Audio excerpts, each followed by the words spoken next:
Hi havia una vegada un home anomenat Carlos, que treballava en una oficina molt gran i ocupada.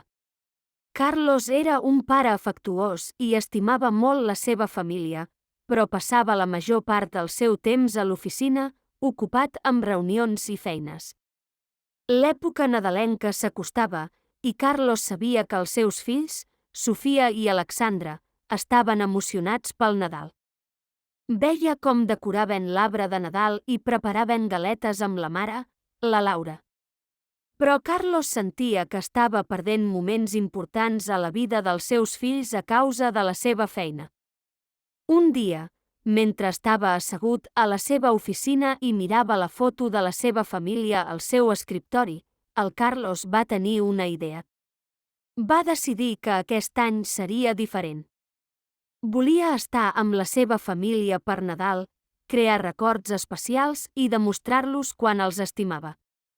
Carlos va parlar amb el seu cap i va explicar el desig de passar més temps amb la família durant les vacances. Afortunadament, el seu cap va comprendre la importància d'estar amb la família i li va donar permís per fer un temps lliure durant les festivitats. La vigília de Nadal, Carlos va arribar a casa d'hora, portant un regal sorpresa per als seus fills. Quan van obrir el regal, van trobar un mapa del tresor.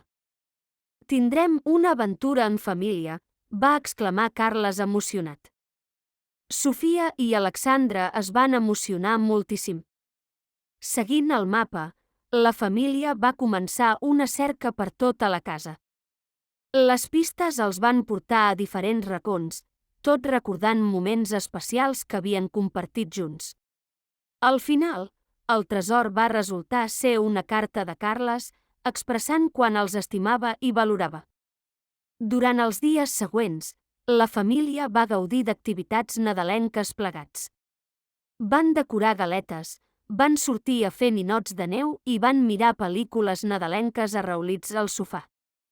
Carlos estava feliç d'estar amb la seva família i veure els somriures a les cares dels seus fills. Aquell Nadal, Carlos va aprendre que encara que la feina era important, la seva família era encara més valuosa.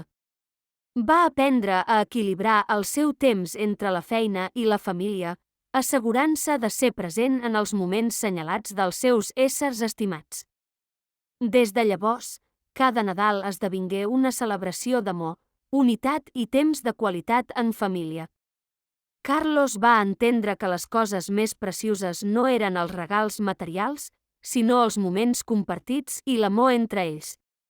I així, la família de Carlos va viure un Nadal ple de felicitat i unió, creant records que atresorarien per sempre.